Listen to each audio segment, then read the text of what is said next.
Buenos días a todos. Es un placer compartir con ustedes hoy día este tema tan importante de la encarnación de Jesús.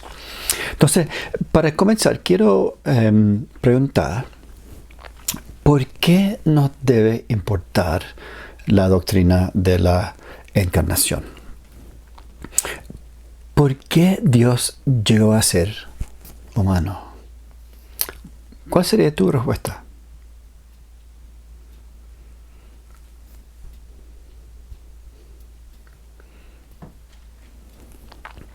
El teólogo puritano Thomas Goodwin dice que el mayor fin de la encarnación no era traer a Cristo al mundo para nosotros, sino traer a nosotros al mundo para Cristo, para la manifestación de la gloria de Cristo más que para nuestra salvación. Dios se hizo carne para manifestar la gloria de Jesús, pero sí también había otro fin. Porque sin la encarnación no seremos salvos. Entonces, sin la doctrina de la encarnación, Jesús todavía sería glorioso, pero nosotros habríamos quedado destituidos de esa gloria. Estaríamos lejos, muertos y eternamente ingloriosos. Entonces, debemos entender la doctrina de la encarnación para entender por qué solo Jesús mismo puede salvar a los pecadores. Entonces, lo que quiero hacer hoy es un sermón con 3 puntos, pero el tercer punto sería mucho más largo. Entonces, quiero ver estas 3 cosas. Primero, la gloria de la naturaleza divina de Jesús. Segunda, la gloria de la naturaleza humana de Jesús. Y tercera, entonces, la gloria de su encarnación, su vida, muerte, resurrección y exaltación. Y en la tercera punto vamos a ver un poco más cómo la encarnación nos ayuda a ver algunas cosas de Dios y de nosotros. Entonces, la encarnación del Hijo ha sido descrita como el milagro de los milagros. El teólogo holandés Bavinck lo describe como algo enteramente incomprensible. ¿Por qué? Porque él que dio vida a María como guagua dependía enteramente de ella para su vida. El que creó los soldados romanos también les dio la fuerza para clavarlo a la cruz. Él mismo creó y dio vida al árbol que llegó a ser el instrumento de su muerte. El que envió espinas al mundo como maldición por nuestro pecado fue coronado por estas mismas espinas al redimirnos, tomando él esta maldición en nuestro lugar. San Agustín lo puso de una forma mucho más poética. Dice eso: mira al niño en el pesebre, mira al Creador convertido en criatura, mira a Dios hecho hombre, el gobernador de las estrellas toma leche del pecho de su madre, el pan tiene hambre, la fuente tiene sed, la luz duerme. El camino se cansa en el sendero. La verdad se acusa de mentiras. El juez de vivos y muertos sentenciado por nuestros vivientes. La justicia condenada por injustos. La disciplina castigada con la fusta. La piedra angular colgada de un madero. La virtud escarnecida. La salud enferma. La vida muere.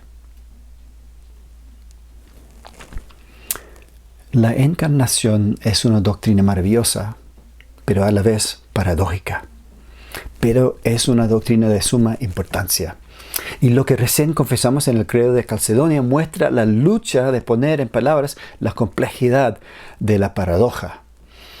Demoraron siglos en formar esta confesión, porque no fue muy simple. Pero En resumen, de alguna manera, la encarnación afirma que Jesús es una sola persona. Es decir, tiene una sola identidad, el Hijo. Pero ahora tiene dos naturalezas. Una naturaleza humana, con cuerpo, alma, conciencia, que es distinta a su naturaleza divina, que tiene una conciencia y esencia espiritual. Dos naturalezas inseparables, pero no mezcladas. Esto es el misterio. Dos naturalezas en una sola persona. Entonces, primera cosa, empezamos con su divinidad, la gloria de su naturaleza divina, del Hijo de Dios. Y es muy común recurrir al Evangelio de Juan para hablar de este tema. Pero quise ir a otro pasaje menos conocido. Por eso leímos recién el texto de Hebreos, donde dice básicamente las mismas cosas que Juan, pero también nos ayuda a ver algunos aspectos muy prácticos que salen de la doctrina de la encarnación. Entonces, lo que leímos en Hebreos 1 dice, en esencia, Dios nos ha comunicado por medio de su Hijo. Es decir, que Dios explica todo lo que es por medio de su Hijo. Y más adelante, el Hijo es heredero de todo, y por medio de él hizo el universo. Es el resplandor de la gloria de Dios, la fiel imagen de lo que Él es, y el que sostiene todas las cosas con su palabra poderosa. Y aquí nos muestra que Jesús es Dios, ¿ya? Porque es el que sostiene el universo, algo que solo Dios hace. Además, es el resplandor de la gloria de Dios, algo que Dios no comparte con nadie, según Isaías.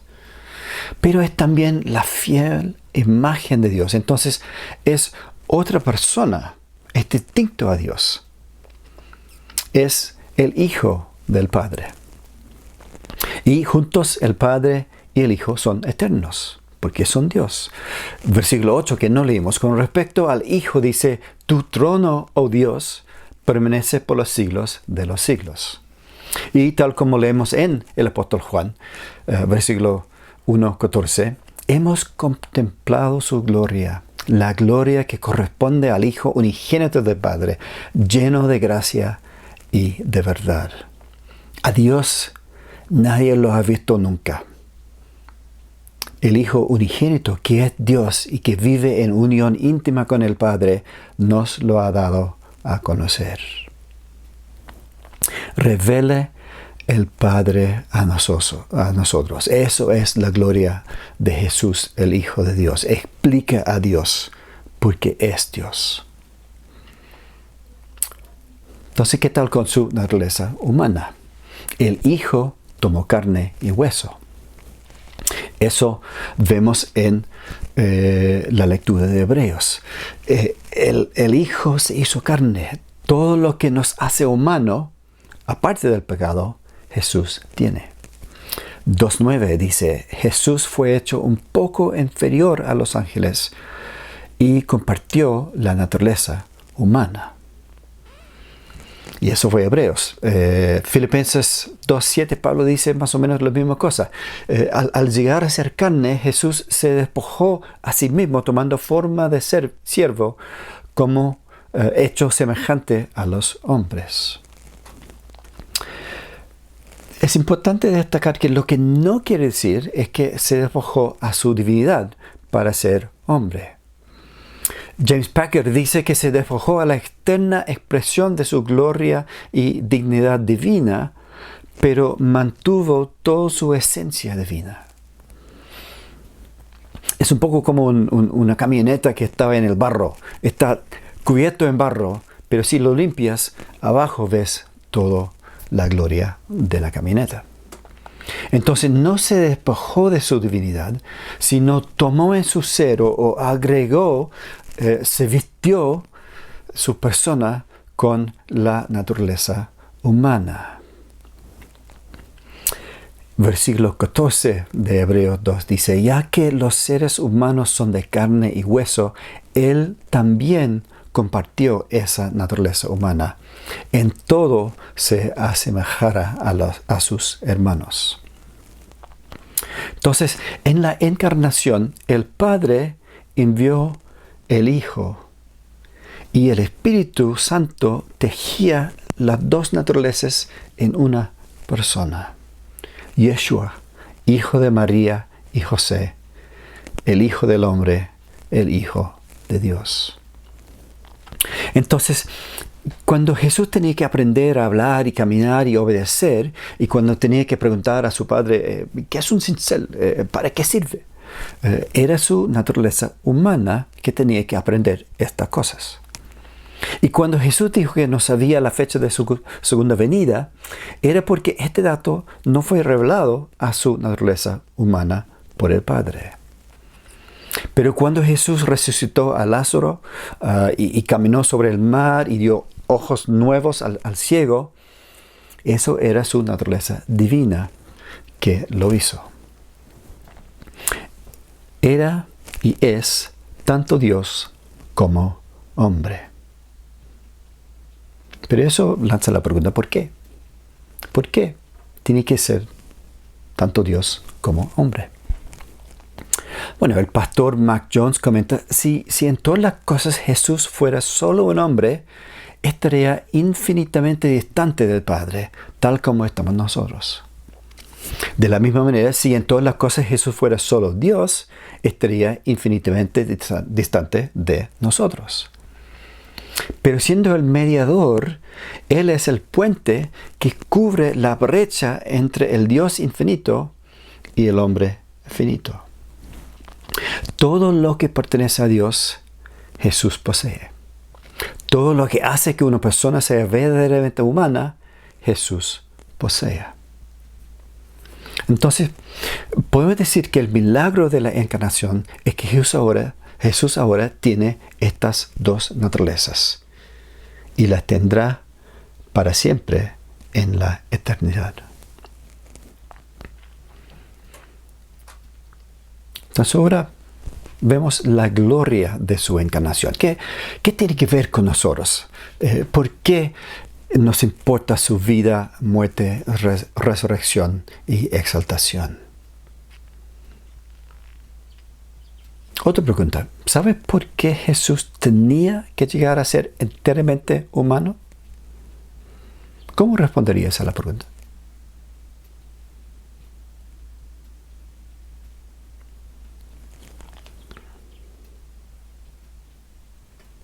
Jesús tenía que ser humano porque tenía que morir en nuestro lugar para poder solucionar el problema de nuestros pecados y darnos la vida que perdimos. Eso leímos en Hebreos 2, 14 al 17. Él también compartió esa naturaleza humana para anular mediante la muerte al que tiene el dominio de la muerte, es decir, el diablo, y librar a todos a fin de expiar los pecados del pueblo. Sin ser carne y hueso, no pudo morir. Pero también tenía que ser Dios para que su muerte tuviera un valor infinito, suficiente para pagar por el pecado de todos nosotros. Pero Jesús se encarnó para más que solo nuestra salvación. Y Hebreos también nos dice, versículo 2:16, no vino en auxilio de los ángeles, sino de los descendientes de Abraham. Y muchas veces pensamos que Jesús vino para salvarnos y punto. Listo, estamos bien. Pero Atanasio de Alexandria dijo, el Señor vino para sanar y para enseñar a los que sufren, no solo para morar aquí por un rato.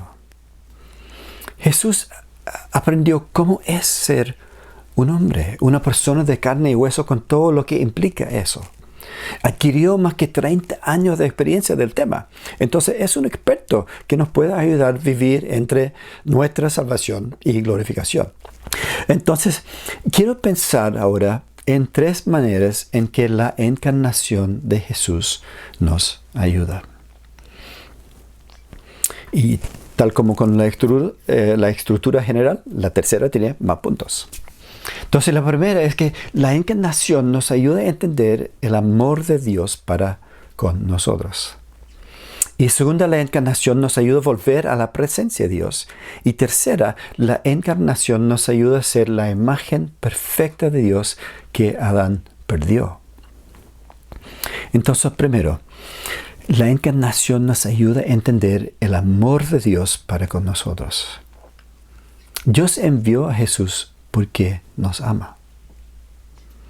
Hebreos 2:12 dice, proclamaré tu nombre a mis hermanos. En medio de la congregación te alabaré. Es decir, en Cristo somos comunidad y aún más somos familia. Nos ama tanto Dios que Jesús tomó carne y hueso para siempre. ¿Alguna vez te has preguntado por qué estaremos en el cielo para eternidad? ¿Por qué no después de 1 billón de años vamos a decir, oh no, estamos satisfechos, ya podemos desaparecer de existencia? ¿Por qué va a durar para eternidad el cielo? Porque Jesús se hizo carne no solo para morir, se hizo carne también para casarse con la mujer alejada que ama. Esto vemos mayormente en Efesios. Pablo dice que Cristo se casó con su novia, es decir, su pueblo, nosotros, todos. Y su matrimonio durará por la eternidad. Dura por vida, la vida de Jesús. Entonces Abraham Kuyper comenta, el verbo se hizo carne y jamás se separará de la carne de nuevo. Y también Mark Jones agrega, su carne glorificada en el cielo es la razón por la que algún día nosotros tendremos carne glorificada en el cielo, tal como Jesús. Dice, esto es importante. Jesús no volvió a ser solo Dios. Es y será por siempre ambos, Dios y hombre. Fue transformado de ser el Hijo de Dios crucificado en debilidad a ser el Hijo de Dios resucitado en poder. Y esto nos muestra lo mucho que Dios ama la naturaleza y carne humana, que se identifica con nosotros eternamente. También la encarnación nos ayuda a volver a la presencia de Dios. Ya vimos que Dios ama a las criaturas hechas en su imagen, que ahora están alejados de Él por causa del pecado y destituidas de su gloria. Y la encarnación nos ayuda a volver a Dios. Hebreos 1, 9 al 10 dice, vemos a Jesús que fue hecho un poco inferior a los ángeles a fin de llevar a muchos hijos a la gloria. Es decir, volver a su presencia. A Dios le importamos tanto que Jesús tomó nuestra naturaleza para rescatarnos y llevarnos a su presencia eterna. Adán y Eva fueron expulsados del jardín de Edén, de la presencia de Dios. Y ahora estamos traídos de vuelta. De todo lo que Dios ha creado en este universo, hay solo una cosa que hizo a su imagen. Y hay sola una naturaleza creada que Dios tomó para ser parte de sí mismo para siempre. Dietrich Bonhoeffer observó, la maravilla de las maravillas es que Dios ama a los débiles. Dios no se avergüenza de la pequeñez de los seres humanos. Dios entra directamente en su situación. Dios se acerca a lo humilde, ama a los perdidos, a los abandonados, a los indecorosos, a los excluidos, a los débiles y a los quebrantados. Y así estaremos en su presencia por toda la eternidad, porque nos ama. Entonces la tercera cosa es que la encarnación nos ayuda a ser la imagen perfecta de Dios que Adán perdió. Y quiero ver 4 cosas. La encarnación nos ayuda a saber cómo es resistir la tentación. También nos ayuda a saber cómo obedecer. También nos ayuda a saber cómo amar y servir. Y también nos ayuda a correr al trono de gracia de Jesús en tiempo de nuestra necesidad. Entonces, en Juan 14, Jesús dijo a sus discípulos, pero Felipe, el que me ha visto a mí ha visto al Padre. ¿Cómo puede decirme, muéstranos al Padre? Bueno, dice eso porque fuimos creados para manifestar la presencia de Dios en su mundo, para ser como Él, mini versiones de Dios cuidando su creación. Y Jesús vino para cumplir con este propósito para nosotros, para ser la imagen perfecta de Dios en la carne. Todo lo que Adán debería haber sido, Jesús era y es. Entonces Jesús en su vida nos muestra cómo vivir perfectamente, cómo amar a Dios y al prójimo, cómo tomar todas estas decisiones cotidianas que fuimos diseñados para tomar, para manifestar cómo es Dios en este mundo. Jesús nos muestra cómo vivir, cómo fuimos diseñados para vivir. Y algún día en el cielo tendremos esta misma perfección sin las manchas ni las luchas de nuestra naturaleza pecaminosa que nos aflige en este mundo. Y por eso en 1 Juan 3:2 dice, amados, ahora somos hijos de Dios y aún no se ha manifestado lo que habremos de ser, pero sabemos que cuando Él se manifieste, seremos semejantes a Él, porque le veremos como Él es. El cuerpo glorioso que Jesús tiene ahora, tendremos nosotros.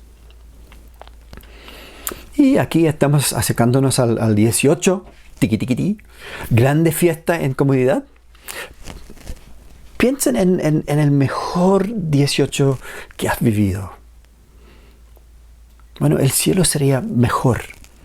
Será mucho mejor porque tendremos todo lo bueno sin ninguno de las peleas, actitudes, actos egoístas, todas las cosas que a veces arruinan el 18.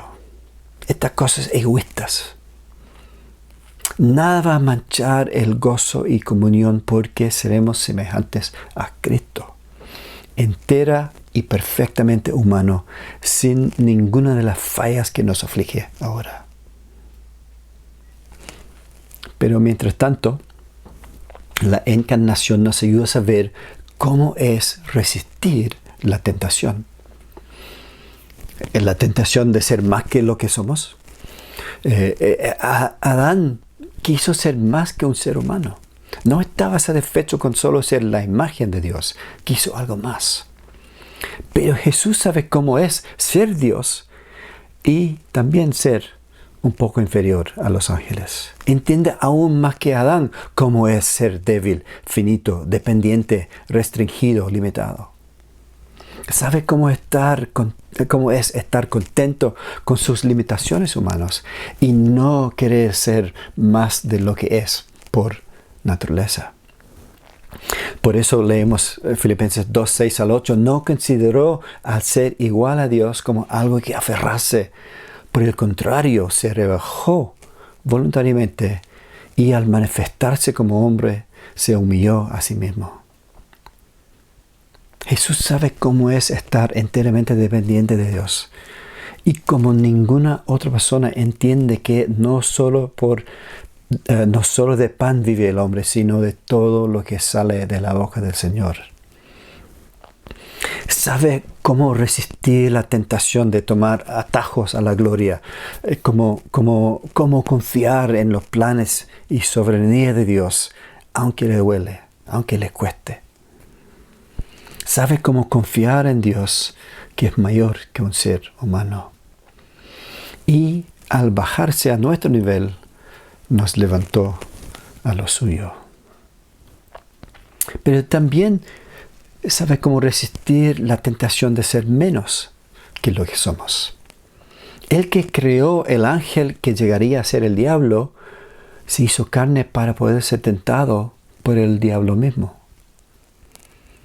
Entonces Jesús sabe cómo es ser tentado de rebelarse contra Dios, de ser menos que la imagen de Dios. Jesús sabe cómo resistir ser controlado por las pasiones, deseos, los instintos básicos animales que tenemos. Además sabe cómo es ser tentado sin nunca ceder a la tentación. Por eso leímos en Hebreos: pues ciertamente no vino en auxilio de los ángeles, sino los descendientes de Abraham, nosotros. Por eso era preciso que en todo se asemejara a sus hermanos. Por haber sufrido él mismo la tentación, puede socorrer a los que son tentados. Y luego no tenemos un sumo sacerdote incapaz de compadecerse de nuestras debilidades, sino uno que ha sido tentado en todo de la misma manera que nosotros, aunque sin pecado. La encarnación nos ayuda a saber cómo obedecer. Jesús sabe exactamente cómo es someterse a los planes de Dios, a la guía del Espíritu. En Juan 6 leemos: he bajado del cielo no para hacer mi voluntad, sino la del que me envió. Y sabe cómo someterse a otros, incluso cuando le iban a dañar. En el jardín de Getsemaní dice: Padre, si es tu voluntad, aparte de mí esta copa. Pero no se haga mi voluntad, sino la tuya. Jesús sabe cómo es crecer en la obediencia y ser perfeccionado incluso por medio del sufrimiento. Jesús sabe cómo es vivir para Dios y no para sí mismo, aunque le costó. Jesús sabe cómo es no recibir el aumento de sueldo que necesitas o mereces. Sabe cómo es ser visto como el santo piadoso que realmente las aguafiestas. Sabe cómo es perder algo por no querer mentir. Sabe cómo es recibir esta marada por su opinión sobre el matrimonio o el género o este vecino o sea lo que sea. Jesús siempre obedecía a su madre. Nunca peleaba con sus hermanos. Cuando se equivocaba en cosas, siempre recibía corrección y instrucción y ayuda con gozo. Jesús sabe cómo es, sin nunca hacerlo mal. Entonces nos puede ayudar a hacerlo como Él lo hizo. También la encarnación nos ayuda a saber cómo amar y servir. Jesús sabe cómo es servir, cómo hacerlo con gozo y amor. Juan 13 dice: habiendo amado a los suyos que estaban en el mundo, los amó hasta el fin. Eso es la cena de la Pascua. Sabía Jesús que el Padre había puesto todas las cosas bajo su dominio, así que con todo poder del universo se levantó de la mesa, se quitó el manto y se ató una toalla a la cintura y comenzó a lavarles los pies a sus discípulos. Jesús amaba a todos sus discípulos y lavó los pies de todos, incluyendo a Jesús que le iba a traicionar, y a Pedro que le iba a negar, y a Tomás que le iba a dudar. Jesús nunca juzgaba por apariencias, ni rechazaba a nadie porque le molestaba. Jesús siempre hablaba la verdad en amor, y la verdad en amor. Jesús siempre buscaba servir y amar a los demás. Entonces leemos en Hebreos: fijemos la mirada en Jesús, el iniciador y perfeccionador de nuestra fe, quien por el gozo que le esperaba soportó la cruz, menospreciando la vergüenza que ella significaba. Es un gozo para Jesús amarnos, servirnos y ayudarnos. Entonces, finalmente, la encarnación nos ayuda a correr al trono de gracia en nuestra necesidad. Jesús siempre se acercó a su Padre para pedir y recibir ayuda en lo bueno y lo malo. Y es su gozo ayudar a nosotros. Y por todo lo que hemos visto ahora, Jesús sabe cómo ayudarnos. Por eso el autor de la Carta a los Hebreos nos exhorta: así que acerquémonos confiadamente al trono de la gracia para recibir misericordia y hallar la gracia que nos ayude en el momento que más la necesitamos. Él mismo puede tratar con paciencia a los ignorantes y extraviados, ya que Él mismo está sujeto a las debilidades humanas. Jesús se deleita en ayudarnos porque nos conoce y porque entiende cómo es ser de carne y hueso. Hemos visto que la encarnación es gloriosa por muchas razones. Entonces, no nos cansemos ni perdamos el ánimo de adorarle por su gran amor y acercarnos a su trono para hallar gracia y misericordia en nuestro momento de debilidad, para poder glorificarle en nuestras vidas. Amén.